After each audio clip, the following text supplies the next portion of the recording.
मैं डॉक्टर प्रभास गोराई, सहायक प्राध्यापक हिंदी विभाग, सिंहभूम महाविद्यालय चांडिल, कोल्हान विश्वविद्यालय चाईबासा, झारखंड में कार्यरत हूँ। आज मैं स्नातक हिंदी प्रतिष्ठा द्वितीय वर्ष सेमेस्टर 3 सीसी पेपर 5 के अंतर्गत महादेव वर्मा की काव्य में विरह वेदना के बारे में बताऊंगा। महादेव वर्मा को आधुनिक युग के छायावादी कवियों में स्थान दिया जाता है। छायावाद के बृहद चतुष्टयी में इनका स्थान है। महादेव वर्मा अपनी रचनाओं में विरह वेदना को प्रमुख स्थान दिया है।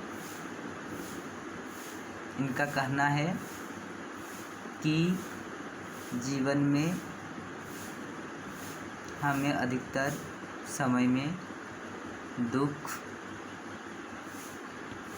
का अनुभव करते हैं, दुख की प्राप्ति होती है और दुख में ही जीना अच्छा लगता है। इसलिए इन्होंने कहा है कि जीवन विरह का जलजात, जीवन विरह का जलजात। करुणा में जन्म और करुणा में ही इनको मिला क्या आवास, यानी इनका जीवन दुख में ही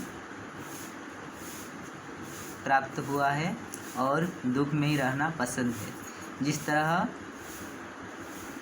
कमल कीचड़ में ही जन्म लेता है और कीचड़ में ही पलता है, बढ़ता है और कीचड़ में ही रहना पसंद करता है।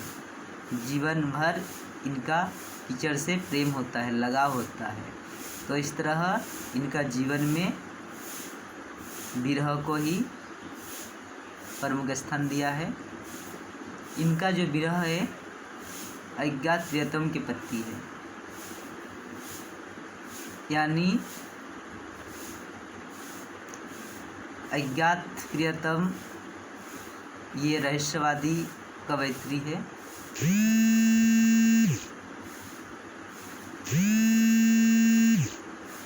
इसमें जीवन में रहस्यवादी भावना को अपनाते हुए काव्य रचनाएं की है।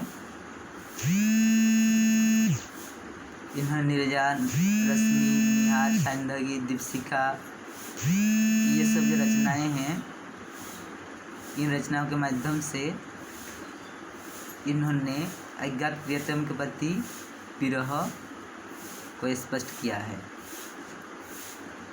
इनका कहना है कि जीवन में ये जो दुख है, ये वेदना है, ये विरह है, कभी ख़त्म नहीं होने वाला है और इन्होंने दुख को ही जीवन में गले लगाया है।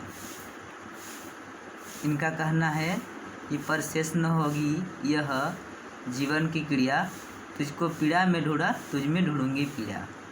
यानी इनका कहना है कि जीवन में ये जो दुख है कभी शेष नहीं होने वाला है और मैंने पीड़ा में ही, दुख में ही ढूंढा है ये जीवन, दुख में ही प्राप्त किया है ये शरीर और अंत तक दुख को ही झेलना पसंद करते हैं।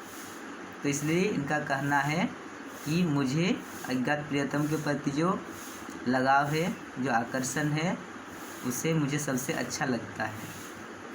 इनका कहना है कि पर शेष न हो ये जीवन की क्रिया, पीड़ा में तुझको ढूंढा, मैं तुझ में ढूंढूंगी पीड़ा।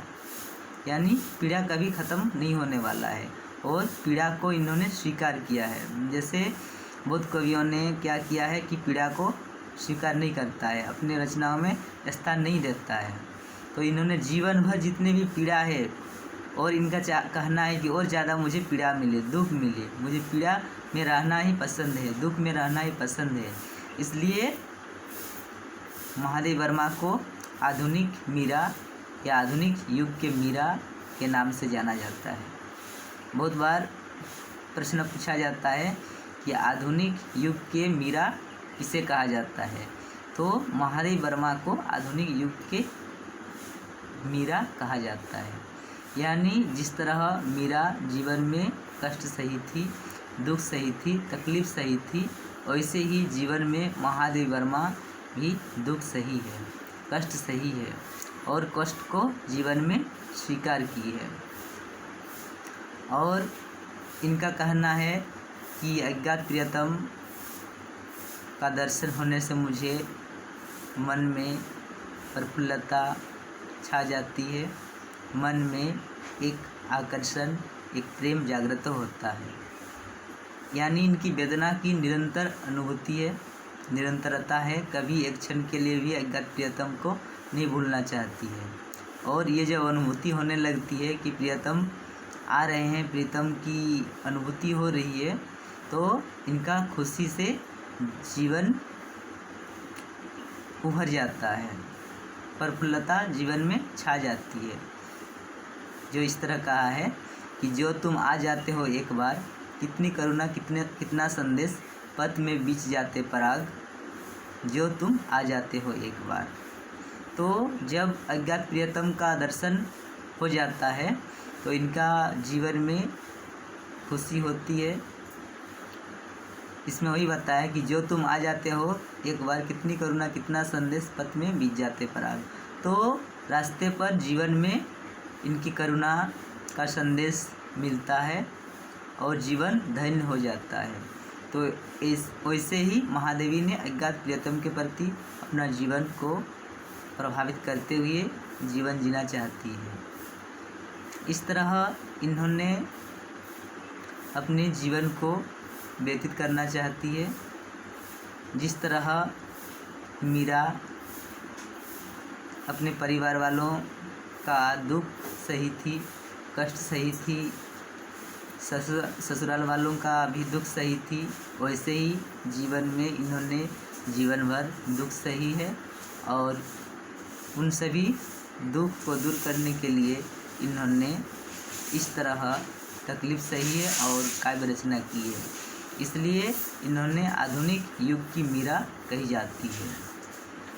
इस तरह इन्होंने अपना जीवन में प्रमुखता देते हुए कहा है कि हमें जीवन में विरह ही महत्वपूर्ण है और विरह में ही जीवन जीना पसंद है।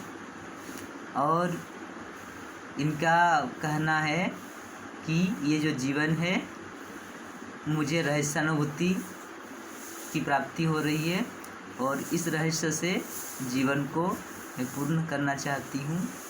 और ये जो जीवन है ये क्या है, कमल के समान है और कमल का जन्म कीचड़ में होता है।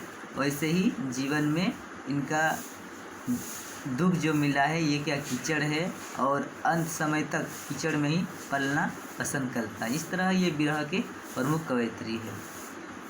धन्यवाद।